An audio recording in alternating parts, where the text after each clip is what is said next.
super bien. Mon nom est Augustin Nima, chargé de la communication de Toundé. Aujourd'hui, nous avons une édition spéciale, une capsule spéciale pour des gens spéciaux que vous êtes. Aujourd'hui, c'est le podcast de Toundé. Pour ce premier podcast, nous allons avoir le thème du mérite dans le business. Et pour ce faire, je serai avec des invités de renom, des invités de la diaspora qui vont vous parler de leurs défis, parler de leurs enjeux, de leur réflexion du moins, sur la question de retourner au pays et d'avoir du mérite dans ce qu'on fait lorsqu'on doit reprendre une entreprise familiale ou lorsqu'on doit bâtir tout de nouveau. Alors moi, c'est Augustin Nima, comme je le disais, chargé de la communication de Toundé, et je serai avec mes invités. Pour mes invités, je vous présente d'abord une charmante dame qui est avec nous, qui va se présenter. Alors, Joanne, peux-tu te présenter s'il te plaît? Donc, merci Auguste. Mon nom est Joanne Metraogo. Je suis copropriétaire de l'Institut Black Pearl Spa Médico-Esthétique à Ouagadougou. Aussi, dans ma vie personnelle, je suis coordonnatrice de programme dans une organisation internationale.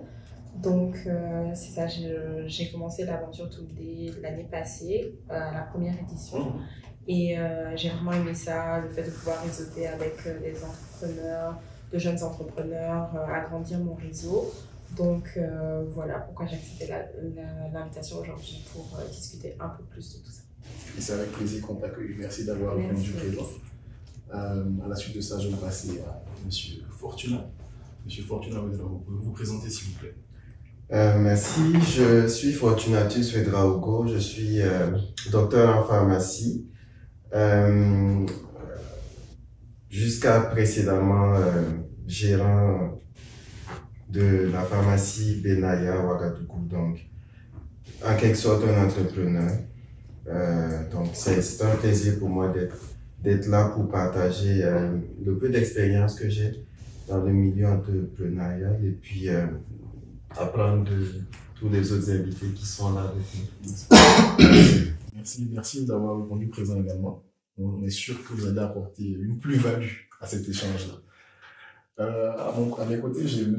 Fabrice. Est-ce que vous pouvez vous présenter également, s'il vous plaît? Merci. Je tiens d'abord à vous dire merci pour l'invitation. Moi, mon nom, c'est Fabrice Simon. Je suis camerounais d'origine. Je suis propriétaire et cofondateur du restaurant Simba Resto Lounge, ici au Canada, plus précisément à Ottawa. Et je suis banquier de formation spécialiste en gestion des avoirs. Et je suis encore, comme je te dis, très honoré d'être invité ici pour la première fois pour pouvoir partager le peu de connaissances que j'ai jusqu'ici. Ça fait plaisir. Merci beaucoup. Merci à toi. Je vais terminer par la présentation de notre présentateur des lives que vous connaissez, qui aime bien parler d'économie. Voilà. Donc, je vous présente M. Konaté Kouatéré. Pouvez-vous vous présenter également, s'il vous plaît? Absolument. Bonjour, chers amis. Bonjour à vous. Un grand plaisir pour moi d'être là aujourd'hui. Alors, moi, Patéré Evra Konaté, background en psychologie, spécialiste dans le monde des services financiers, plus précisément dans les transactions courantes. Et aussi, du côté entrepreneurial, notre structure Bloc, c'est mon partenaire, on fait beaucoup dans l'accompagnement des entrepreneurs. On fait aussi dans les événementiels corporatifs. Donc, on évolue un peu dans ce domaine-là. Un grand plaisir pour moi d'être là aujourd'hui avec vous encore, puisque je connais déjà. Merci de te revoir. Et puis, un grand plaisir pour moi d'être là et de pouvoir partager ma petite expérience, puis aussi apprendre beaucoup de chacun d'entre vous. Ça fait plaisir. Donc, comme vous avez pu le voir, nous avons de charmants invités avec des backgrounds différents. Alors, pour commencer tout d'abord, je pense que, avant de rentrer dans le vif du sujet qui est le mérite dans le business, je vais vous demander à chacun de partager un peu votre parcours entrepreneurial, comment ça a commencé et où vous en êtes peut-être actuellement. Donc, comme on dit toujours honneur aux femmes, je pense qu'on va continuer comme ça. Absolument. Donc, nous avons avec Joanne toujours. Donc, merci Auguste. Notre institut Black Pearl Spa Médico-Esthétique a 2 ans bientôt. Et donc c'est ça, l'aventure a commencé bien avant, c'est 2 ans, depuis 2019 en fait. Je dis on parce que je suis pas la seule propriétaire, donc on est 4 copropriétaires, 2 qui sont basés à temps plein ici au Canada, dont moi, et 2 autres qui sont basés à temps plein au Burkina Faso.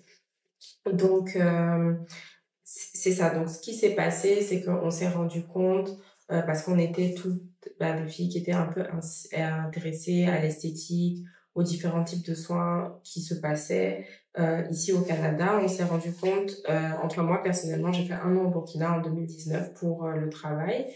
Et je me suis rendu compte que l'offre de soins qui était au Burkina, c'est très, très compliqué. Parce que moi, juste à cause du changement de climat, j'ai développé de l'acné, j'ai eu beaucoup de taches.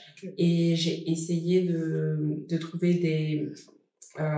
des façons, en fait, de régler le problème. Mais il n'y avait pas l'offre de soins.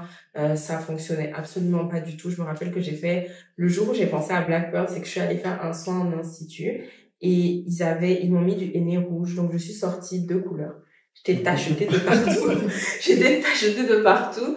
Et je me suis dit, mon Dieu, mais ils ont vraiment absolument rien pour les peaux claires. Ils sont comme, il y a pas l'offre de soins. Donc, j'en ai parlé à certaines amies qui étaient comme, oui, vraiment, on est d'accord avec toi, on est down, et puis on va se lancer. Donc, c'était en 2019. Donc après, ça a demandé 3 ans de préparation pour chercher les fournisseurs, regarder le marché, trouver, en tout cas vraiment un gros parcours du combattant dont peut-être dans la discussion on reviendra dessus, mais vraiment c'était beaucoup de défis.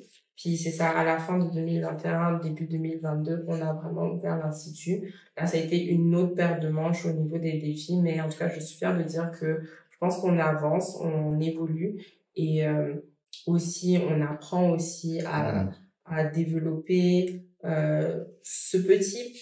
Parce qu'au début, en fait, c'est comme si en tant qu'entrepreneur, tu es très fixé, tu es focus sur un truc selon les périodes. Donc au début, on est comme focus à trouver le local.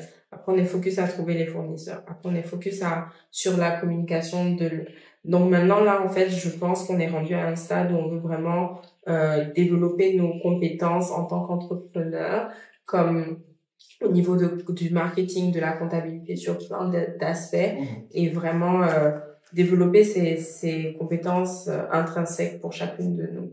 Donc c'est un peu à ce niveau qu'on est et c'est un peu au niveau de l'entreprise qu'on est. Si je dois parler un peu vite fait, brièvement de l'offre de soins de Black Pearl, soins médico-esthétiques, c'est que je sais que c'est pas très connu au Burkina Faso et le médico-esthétique, en fait, c'est les soins, c'est plus des soins de type médicaux et dermatologiques au service de l'esthétique pour régler les problèmes de santé.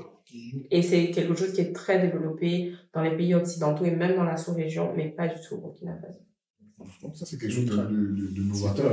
Très bien. D'ailleurs, c'est quand j'ai entendu parler de Black Pearl l'année passée que je savais qu'on pouvait lier les deux, tu vois, de spa médico. Parce que généralement, les gens, quand on parle spa, ils sont directement dans l'aspect juste, tu parles, te détendre, tu vois, qu'il y a plus de... Exactement. Il y a plus que ça. Il y a plus à découvrir. Exactement. Définitivement. C'est ça, c'est des techniques vraiment non invasives parce qu'il y a des personnes qui ont vraiment des problèmes de peau ou de santé ou même d'esthétique, mais qui veulent pas aller faire une opération de chirurgie esthétique, qui veulent juste qui veulent des techniques non invasives. Et le médico-esthétique, c'est vraiment la jonction entre les deux. Et c'est très développé, comme je dis, dans d'autres pays, mais c'est vraiment pas le cas au Burkina. Donc, tu viens de parler d'un défi, justement, pour nous. C'est vraiment essayer d'éduquer la population à qu'est-ce qui est offert, qu'est-ce qui est possible pour eux, en fait. Et les bienfaits de ça. Mais c'est ça. Tout à fait. Merci pour cette belle présentation. Merci. Moi, je pense que ça s'applaudit quand même. Mais oui. Oui, on a des gens de valeur ici. Vous êtes là, vous venez tourner là. Vous allez voir aujourd'hui. En tout cas, après notre grande dame, nous allons passer à notre grand monsieur Fortuna Ouedraogo. Il nous raconter un peu son récit. Alors, mon expérience en tant que entrepreneur, elle commence avec l'ouverture d'une pharmacie par mon père qui est pharmacien en 1994. Donc, je sais même pas si j'étais né. Donc, c'est ça. Après mes études en pharmacie, j'ai fait mon passage ici au Canada pour un programme d'études. Puis, j'ai décidé de rentrer parce que à un moment donné, bon, on investit, mais on veut aussi un retour sur investissement. Définitivement. On a des enfants. C'est ça. Donc, je suis rentré courant avril 2021 pour essayer d'apporter, bien sûr, ma contribution à la lourde tâche que les pharmaciens ont au Burkina, à tous les niveaux, sur le plan déjà entrepreneurial, sur le plan de la gestion des patients, sur le plan même de la place qu'on a dans le système de santé, parce que beaucoup de gens ne savent pas encore exactement c'est quoi un pharmacien. À quel moment est-ce que je dois me référer à un pharmacien? Est-ce que ça dépend du pharmacien? Il y a tellement d'enjeux liés à la profession, surtout avec ces dernières années, l'essor du terrorisme. Il y a tellement de choses qui se compliquent. Donc, voilà, je suis rentré, j'ai vécu ma petite expérience pendant 2 ans. Bien sûr, j'ai eu mon baptême on dit quoi, de chaud, de feu. En tout cas, j'ai eu mon baptême de feu. Mon baptême de feu, si, c'est ça l'expression. J'ai eu mon réel baptême de feu parce que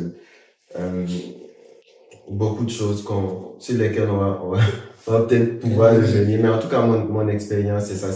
C'est le défi pour moi, c'était de venir dans un contexte où le secteur a beaucoup de défis à relever, puis que c'est une entreprise qui a existé avant moi, des façons de faire différentes, un personnel différent, une manière de penser peut-être pas la même que la mienne.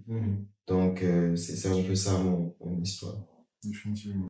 Voilà, pouvoir y revenir au fur et à mesure. Non, mais ce que j'aime surtout dans le live d'aujourd'hui, ouais, tellement on a l'habitude de faire des lives.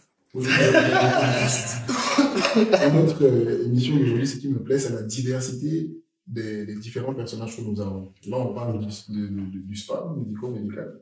Nous avons la pharmacie, et nous allons avoir d'autres personnages également qui vont nous clamer. Je pense qu'on va pouvoir trouver un medley de tout ça, on nous permet d'avoir une discussion enrichissante sur la question du mérite vraiment. Suite à ça, je vais revenir sur Fabrice Simon. Merci chef. Alors, comme j'ai dit, moi, je suis Fabrice Simon, né et grandi au Cameroun avant d'arriver au Canada.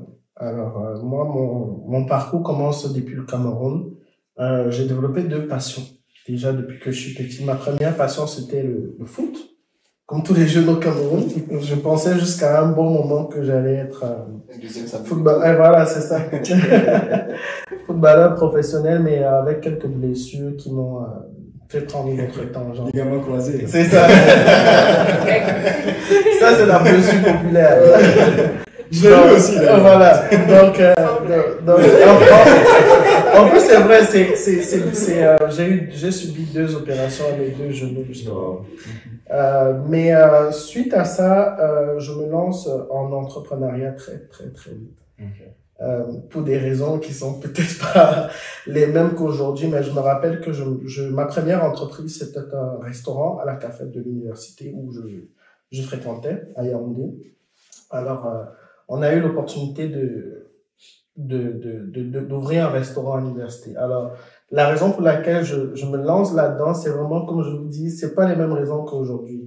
À la base, on crée ce restaurant parce que nous, un groupe d'amis, on avait marre de manger tous les jours chez la même dame, la même chose, et puis elle nous refusait le crédit. Le plus important ici. C'est ça. On n'était pas contents parce qu'elle nous refusait le crédit. Donc, du coup, on s'est mis avec des amis, on s'est dit, il faut qu'on fasse quelque chose. On a collecté des fonds un peu par là. C'est là où j'ouvre ma première entreprise avec ma petite amie de l'époque. On ouvre le restaurant à la cafette. Et pour moi, ça a été une chose, ça a été un déclic. Parce que je me suis rendu compte que, mais attends, c'est très intéressant ce truc-là. Donc, je fais ce restaurant pendant 2 ans avant de me détacher de l'entreprise et le laisser à ma petite amie de l'époque pour venir au Canada en 2015. Et au Canada, j'ai un baccalauréat en gestion des personnes. Et j'ai commencé très rapidement à travailler à la banque. D'abord comme conseiller financier, puis après, il y a de cela 2 ans, comme gestionnaire, spécialiste en gestion des avoirs. Et je me lance en entrepreneuriat au Canada à la suite d'un constat que je fais.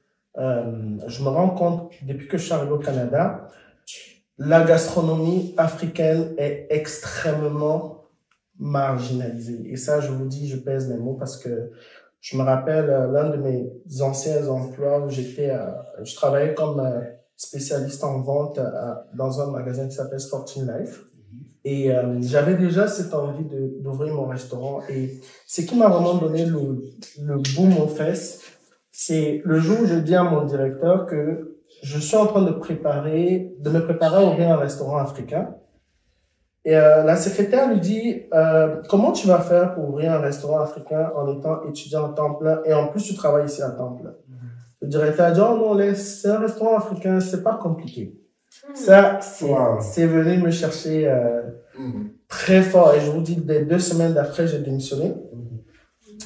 J'ai diminué mes cours à l'université pour me consacrer à ce projet-là. Donc, j'ai pris une formation en gestion et création des restaurants.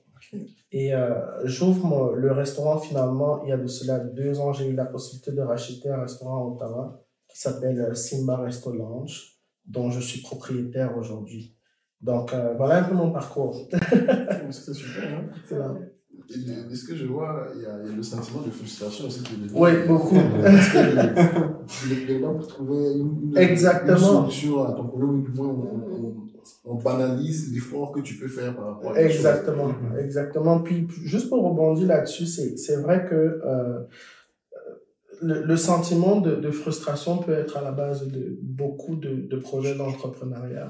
Mais il y a aussi le sentiment de non-reconnaissance d'une certaine culture, bien d'une certaine façon de faire. Comme par exemple, moi, dans ma situation au Canada, j'avais l'impression que, effectivement, il y a beaucoup de restaurants africains, mais on ne leur reconnaît pas il y a un aspect haut de gamme qu'on ne donne pas à ce secteur d'activité-là que je trouve que c'est assez injuste. Et ça fait partie de mon combat que je mène au quotidien, en fait. C'est définitivement un bon combat. Merci. Je pense qu'on va vous dire que vous voulez parce que on pensait que comme on n'est pas des femmes. Vous avez, il fallait bien qu'on applaudisse, madame. Maintenant, est-ce que vous avez besoin d'applaudir? Eh bien, on va aller avec monsieur Konaté. Je vous ai pas oublié. Long life.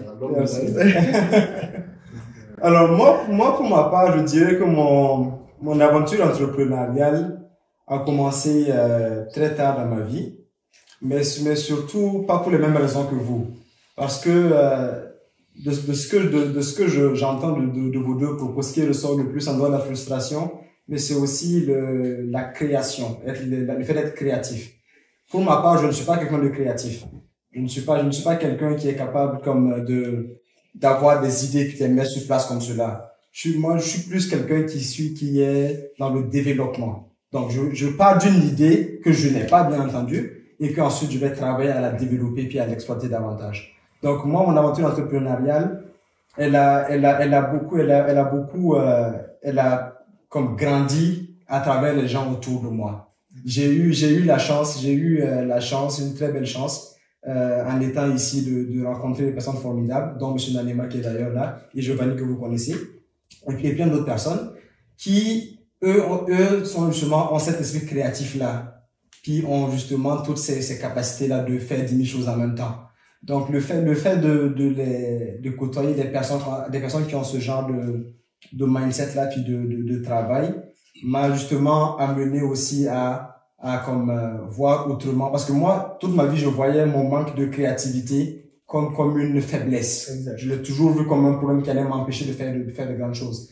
Mais le fait de travailler avec eux, justement, m'a permis de le voir différemment, puis de pouvoir exploiter d'autres choses. Donc, c'est dans ce sens-là que l'entrepreneuriat a pris beaucoup de pouvoir chez moi. J'ai grandi dans ça parce que mon frère est dans l'entrepreneuriat, mes parents non, mais bon, j'ai grandi dans ça quand même. Mais comme je disais, la créativité, je le voyais toujours comme une faiblesse et que je suis jamais allé au-delà de ça. C'est aussi ce qui a fait que j'ai un profil très corporate. Comme je suis très carré dans mes affaires, puis vraiment comment on va dire corporate en français?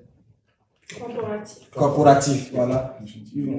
Exactement, très corporatif. Donc, Ça aussi, je le voyais comme une faiblesse par la suite, mais avec le temps, je le vois comme c'est même une plus grande qualité.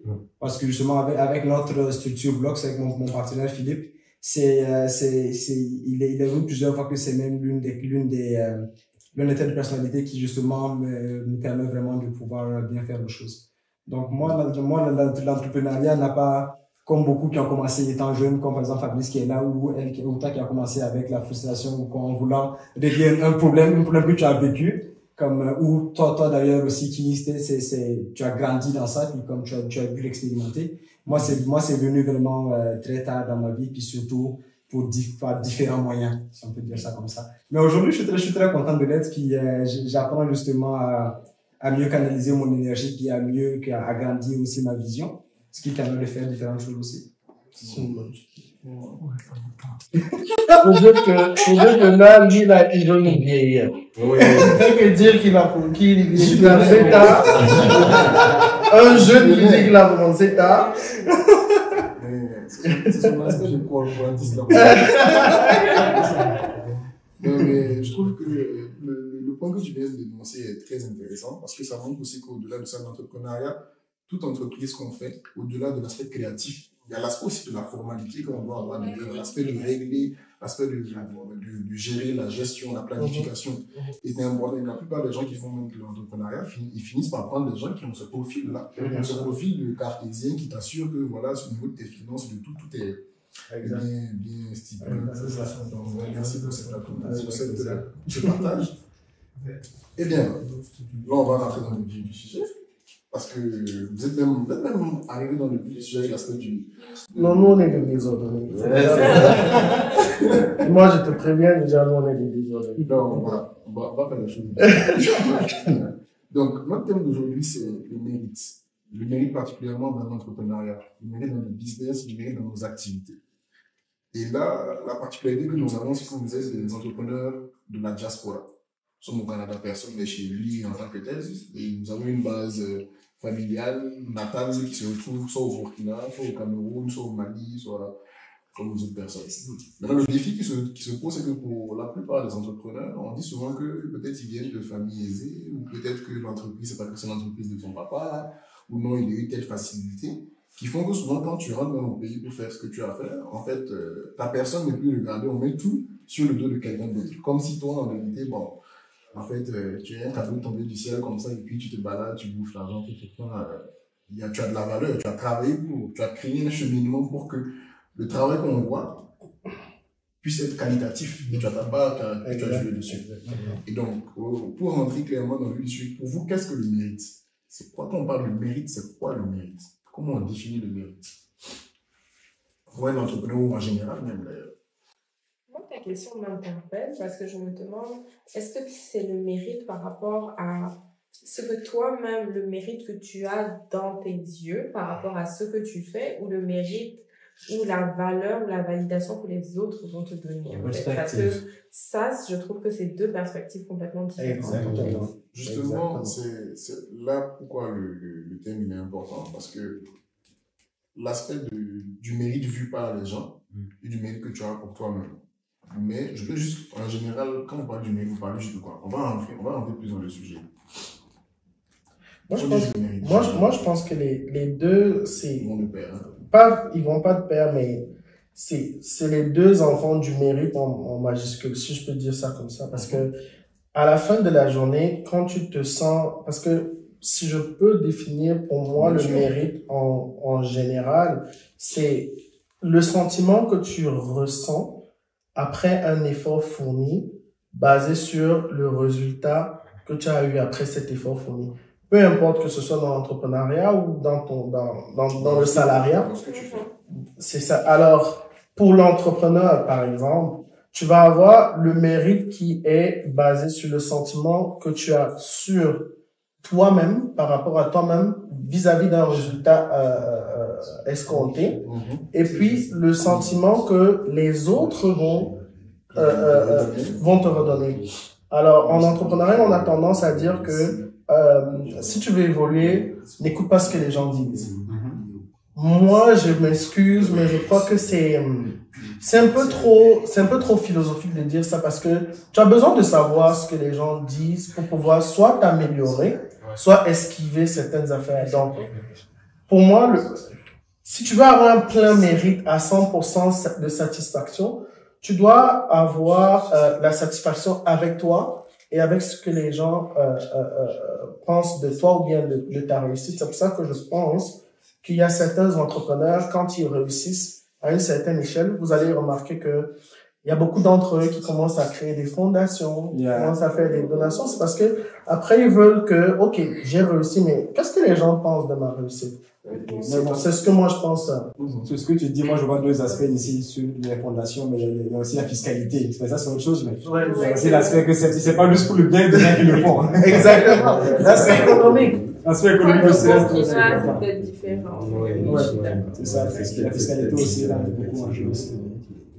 Mais c'est vrai ce que tu dis, parce que si tu prends le côté économique, qui est d'ailleurs l'objectif primaire, là on est dans l'entrepreneuriat, l'objectif primaire d'une entreprise, c'est de faire du profit.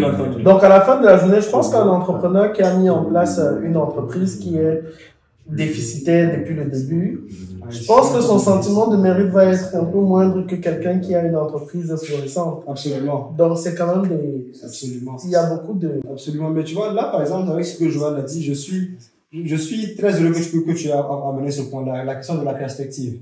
Parce qu'on s'entend bien que si tu es déjà heureux de ce que tu fais et que tu es satisfait de ton travail, le commentaire externe n'a pas le même impact que quand toi-même tu te poses des questions. Exact. Tu vois? Donc là, quand on parle de mérite, je me dis qu'il est aussi important, avant même d'écouter l'aspect extérieur des gens, mais comment on se sent soi-même en tant qu'entrepreneur quand on rentre au pays, puis comment est-ce qu'on se sent, est-ce qu'on est sûr de ses compétences, de ses capacités, est-ce qu'on est sûr de comment est-ce qu'on met en action le plan qu'on a déjà fait, est-ce qu'on est content de notre travail. Et ça déjà, ça va non seulement important pour nous, mais aussi ça influence même la vie que les gens ont de nous directement. C'est ce que je pense. Définitivement. Ouais, mais je sais pas si j'ai quelque chose à ajouter à tout ça. Vous avez tellement bien pas défini, mais en tout cas, je pense qu'on est assez bien parti pour avoir un cadre d'échange sur le mérite. Mais pour ma part, le mérite, c'est comme une rétribution à un travail accompli, une rétribution qui peut être monétaire, qui peut être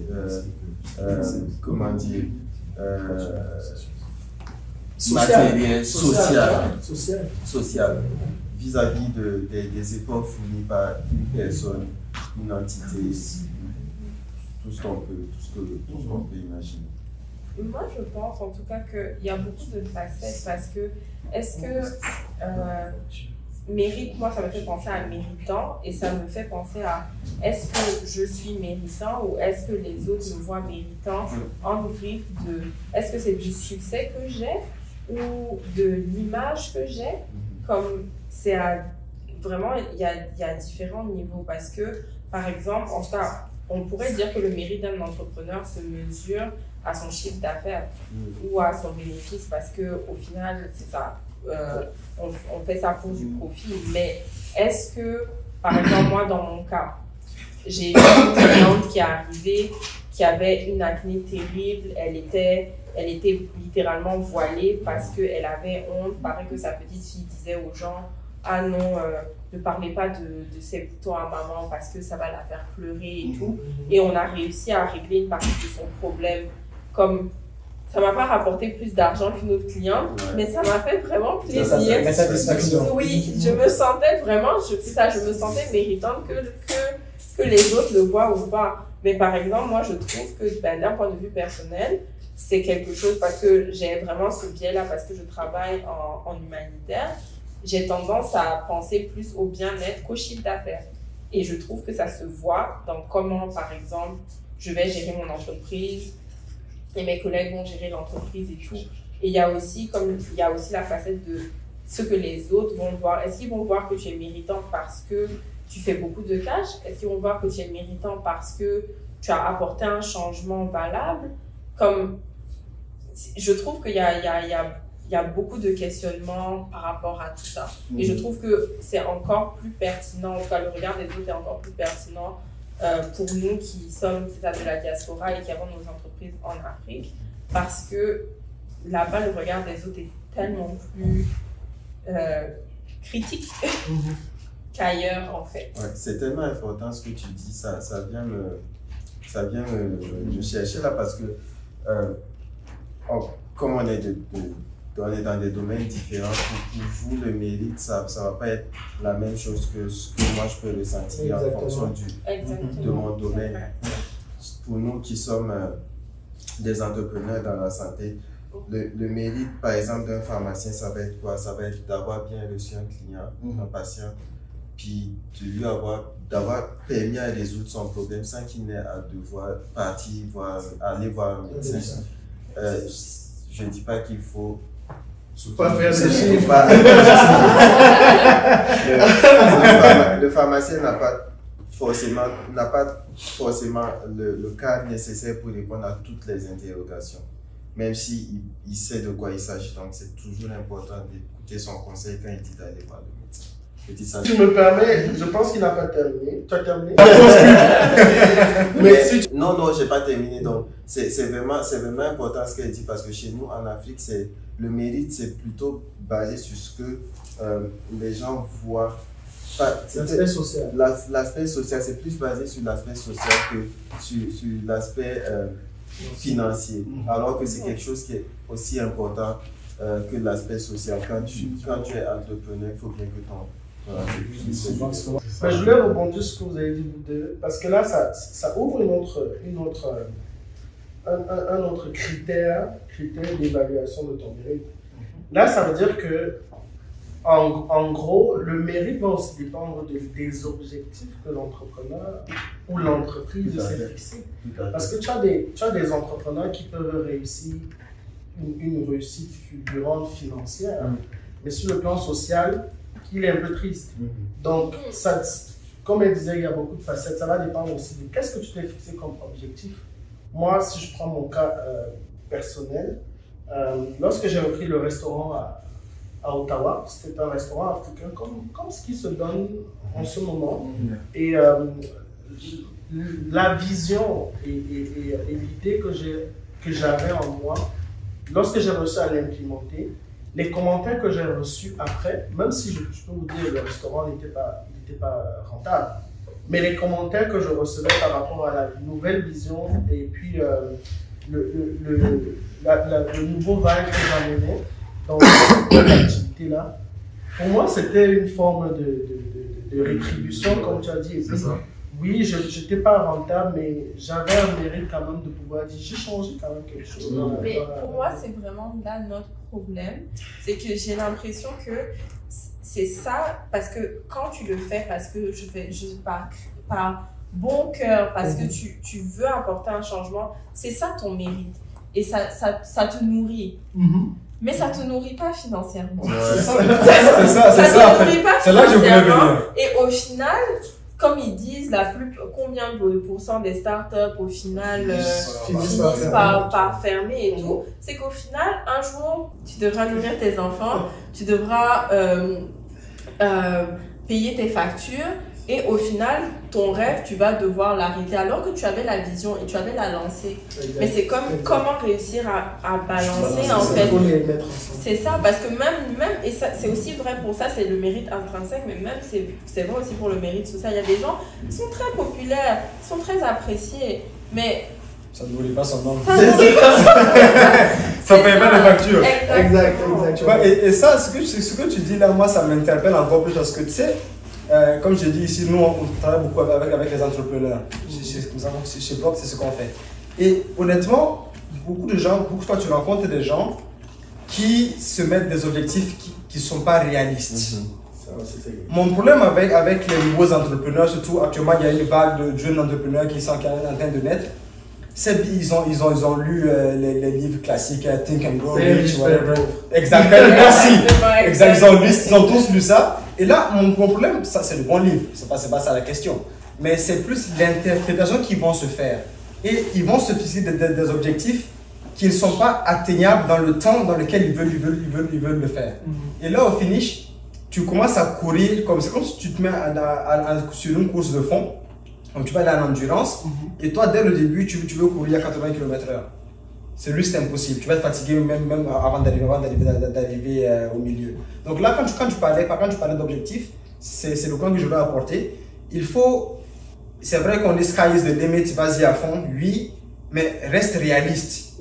Tu ne peux pas démarrer ton entreprise aujourd'hui et puis vouloir que dans 6 mois tu fasses déjà tel million de chiffre d'affaires. C'est pas possible. C'est pas aussi simple que ça. Donc, fixe un objectif, mais reste quand même casé dans les différents steps de ton truc pour y arriver. C'est là où justement ça rebondit sur ce que tu disais tantôt par rapport aux différentes sortes de mérites. Tu vois, il y a le mérite personnel, puis il y a le mérite de l'entreprise. Le mérite de l'entreprise n'est pas forcément toujours, à mon sens, ton mérite personnel. C'est ça. Parce que l'entreprise travaille, c'est bien vrai. Il y a des gens qui sont avec vous, mais souvent la notoriété que l'entreprise prend ne va pas forcément tout le temps se répertorier sur la personne que tu es. Maintenant, c'est dans ça où c'est un problème. Mais toi, en tant qu'entrepreneur, là maintenant, quel est ton mérite personnel? Toi, personnellement, comment tu juges ton mérite personnel au-delà de l'entreprise? Comment tu fais pour que, même si l'entreprise t'en a, comment toi tu fais pour te juxtaposer, pour ne pas soit prendre la grosse tête, soit rester sur la position de dire, ok, ce que je fais, ça fait du sens, et moi-même je sais que ce que je fais c'est bien. C'est pas forcément au-delà de l'appréciation que les gens font, parce que même quand on dit au pays, par exemple, l'appréciation des gens souvent ils marchent selon des tendances. Aujourd'hui, on peut te dire que tu es là, et dès le lendemain, c'est ça. And that's why you always have to remember your why. Pourquoi tu t'es lancé dans l'entreprise? Pourquoi tu as ouvert ta compagnie? Why do you do what you do? Et c'est là que tu peux déterminer ton mérite. C'est là que tu vas savoir comment est-ce que tu diriges et comment est-ce que tu vas jauger tes objectifs et ton mérite aussi. Ça, c'est très important ce que tu viens de dire. Et ça marche dans tout, même pas seulement dans l'entreprise. Oui. Et dans un monde où, avec les réseaux sociaux, quand tu as une entreprise, c'est facile d'aller te diffamer sur les réseaux sociaux. C'est très important pour un entrepreneur d'être focus sur ses objectifs. De savoir que tout le monde ne peut pas forcément apprécier son travail. Ça arrive très souvent. Je parle toujours sur mon cas là parce que ça arrive très souvent que quelqu'un aille faire une publication sur Facebook. Comment ça s'appelle le groupe là? Carissa? Consommation, je sais pas quoi. Pour justement raconter des choses, une expérience qui... On ne sait pas si c'est vraiment comme ça que ça s'est passé. Oui, ça se peut que c'est vraiment pas comme ça que la personne a été reçue, qu'elle a reçu un bon service, mais n'a pas été contente, n'a pas été satisfaite, ou est venue avec déjà une certaine pression dans l'entreprise, parce que quand tu offres du service à la clientèle, tu as affaire à tellement de personnalité. Il y en a qui rentrent, qui sont tellement nerveux, qui veulent tout de suite, et qu'à la moindre petite, je veux dire quoi, ça va tellement vite. Puis avec les réseaux sociaux aujourd'hui, c'est tellement difficile parce que quelqu'un comme ça peut aller te diffamer. Alors qu'en réalité, il a fait 4-5 pharmacies avant de tomber sur ta pharmacie pour avoir son produit.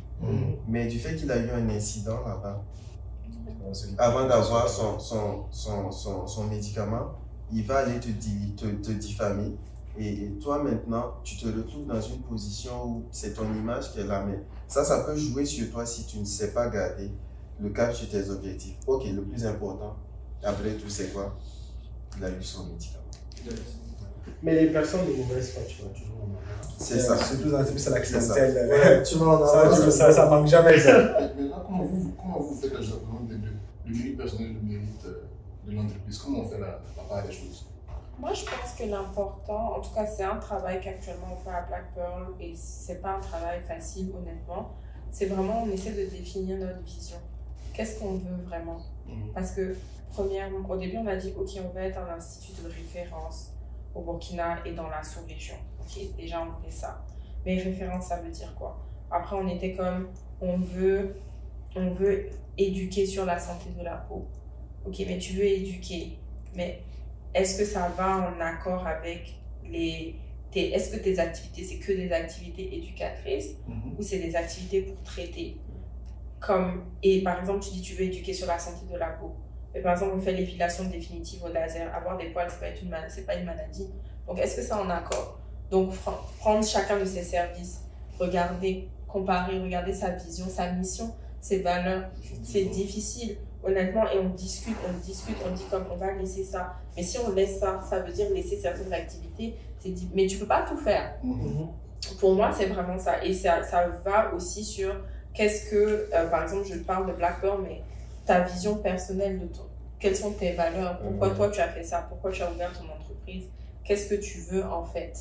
Donc si demain on dit qu'on veut être un centre, une référence, un centre de référence dans l'Afrique de l'Ouest, et qu'au final on fait même plus du médic, on fait plus juste du traitement de clients, mais qu'on est devenu au niveau supérieur, par exemple on devient formateur, ou bien on devient fournisseur d'équipements et tout.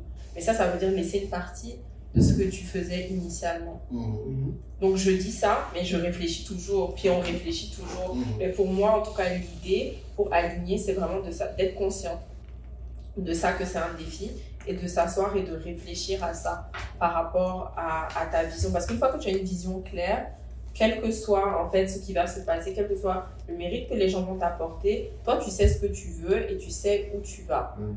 Parce que j'ai l'impression que souvent, en tout cas, c'est mon cas, je me dirais les gars, qu'est-ce que vous en pensez, mais souvent tu as une vision incroyable de ce que tu veux faire, de ce que tu vas accomplir. Et on parlait d'objectifs, mais finalement tes objectifs sont même pas clairs. En vrai, il faut se dire la vérité, les objectifs sont pas clairs. Est-ce que tu as même un objectif de chiffre d'affaires? T'as pas un objectif clair financièrement. T'as pas un objectif marketing financier clair. En fait, à un moment, dans ta tête, tu te dis, oh, on dirait que ça a marché. C'est bien. Tu vois, ou non, ça a pas du tout marché. Ah non, mais toi-même, tes objectifs, ils sont pas mesurables. Alors qu'un objectif, il doit être smart. Exact.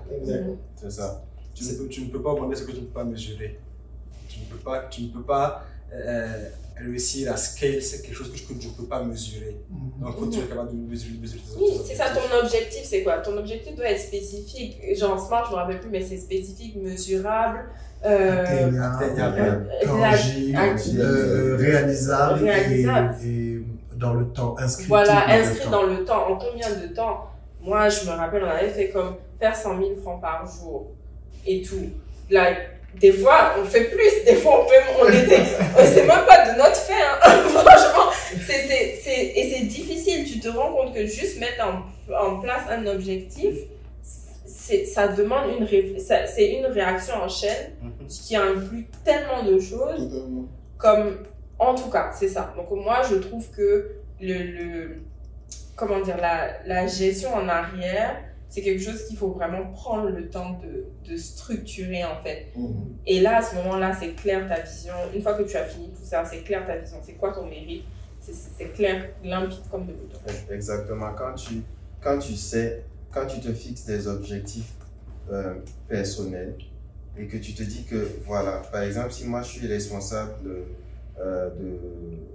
je sais pas, mettons, du marketing, voilà, je me fixe tel objectif en termes de clients à gagner. Je les fais et que j'arrive pas à les faire. Quand j'arrive pas à les faire, qu'est-ce qui n'a pas marché? Savoir se remettre en question et pousser jusqu'au bout pour les atteindre. C'est vraiment, je pense, ce qui peut t'aider à dissocier ton mérite personnel du mérite de l'entreprise. Même quand on ne sait pas, même quand on ne voit pas ta valeur ajoutée dans l'entreprise. Parce qu'en réalité, c'est quoi? Si l'entreprise fait un plus gros chiffre d'affaires, si l'entreprise est beaucoup plus vue, par exemple ce mois-ci, le mois d'après, c'est encore plus grand. Le mois qui suit, c'est encore plus grand. C'est parce que toi, derrière, du côté du marketing, tu t'es fixé des objectifs et tu as tenu, tu as persévéré. Même quand on ne te voit pas, même quand on ne te dit pas merci, même quand franchement, Souvent même quand on t'accuse de ne pas bien faire ton travail. Moi, j'ai envie de vous dire, en tant qu'entrepreneur, aussi, on a besoin de la reconnaissance. Oui, ton mérite. exactement. Autant tu es basé sur tes objectifs. Bien sûr. Tu as le besoin que quand même un certain minimum, tu sens que ce que tu fasses. Oui, ça a du sens, c'est que c'est reconnu. L'aspect social, l'aspect. Mais la reconnaissance de qui? Précis. Bon, de ceux qui reçoivent tes services. That's seeking validation. Moi, Là, c'est autre chose. je voulais nuancer pour répondre à ta question de départ. Je voulais nuancer ce qu'ils ont dit les deux pour répondre. Et je veux l'appliquer à moi parce que je te parlais d'une expérience personnelle. Comment moi je fais pour nuancer justement les deux aspects du mérite? C'est, je pense que, comme elle a dit, il faut se fixer des objectifs clairs qui vont et fixer des objectifs clairs, c'est comme une sorte de gouvernail. C'est ça qui te dirige dans l'exercice de tes fonctions ou bien dans l'opération de tes activités. Alors, moi, personnellement, je pense que c'est la réalisation du processus pour atteindre les objectifs qui me donne un certain mérite.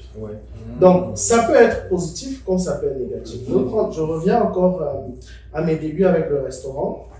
Je m'étais fixé certains objectifs très clairs dès le départ et puis je vais vraiment entrer dans la case de celui qui s'est fixé des objectifs qui n'étaient pas réalisables.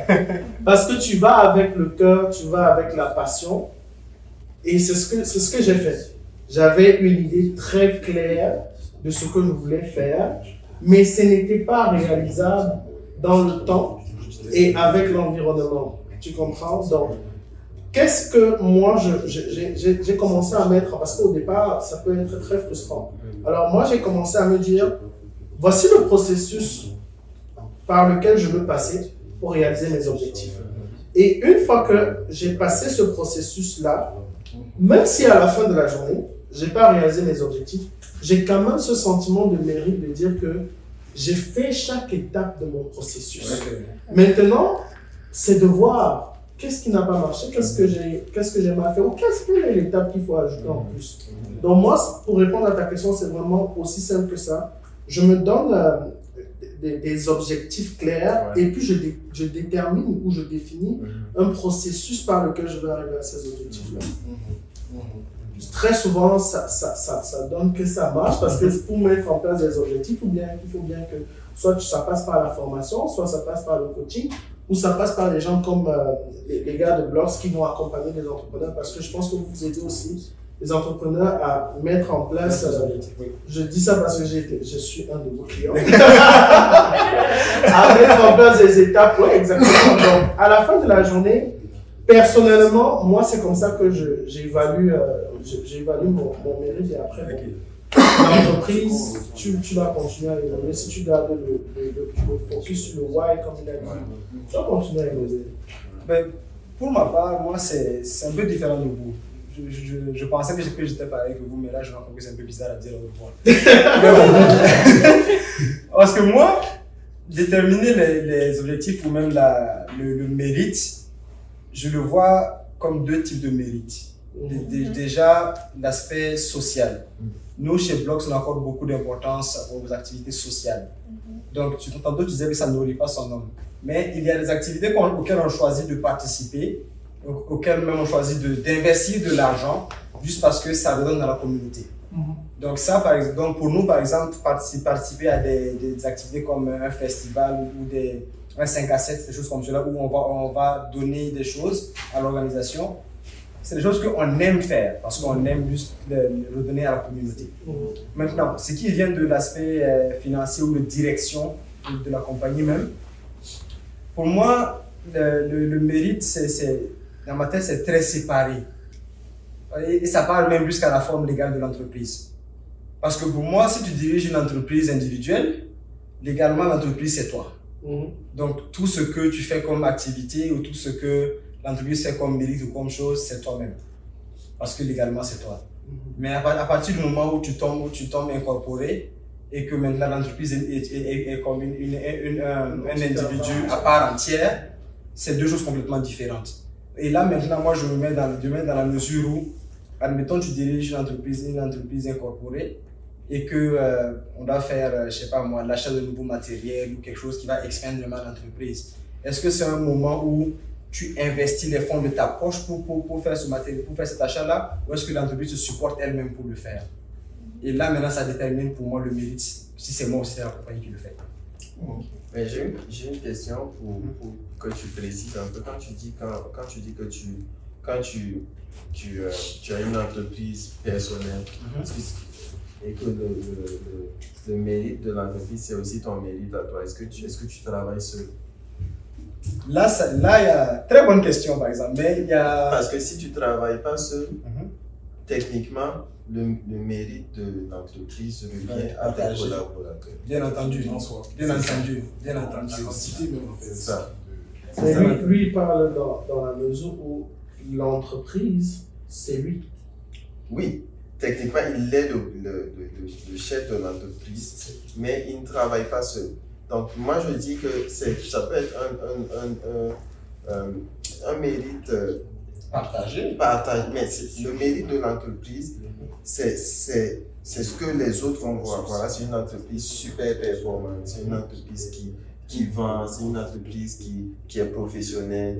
Et toi, ton mérite à toi derrière, c'est de pouvoir justement être le dirigeant d'une entreprise où chacun sait quoi faire, tout en sachant que le mérite ne peut pas venir à toi seul. Bien entendu, bien sûr, parce que personne ne va le travailler tout seul. Bien entendu, bien entendu. Parce qu'à partir du moment où tu n'as pas travaillé seul, ce qui est pratiquement impossible d'ailleurs, tu ne peux pas t'attitrer le mérite à toi seul. C'est impossible. Un mérite personnel, lui, mais mérite d'une entreprise, c'est plus compliqué. Je pense que la question du mérite, en fait, elle est très individuelle selon l'entrepreneur. Oui. Et selon en fait, la position sociale de ce que ta position sociale et ton ambition sociale. Mais à la fin, je pense que chaque entrepreneur définit le mérite par rapport à comme vous avez dit, ses objectifs personnels, mais également l'objectif social également qu'il aimerait avoir par rapport à la répercussion de son travail. Donc je pense que sur ces mots, on va faire une petite pause et puis on va revenir dans quelques instants.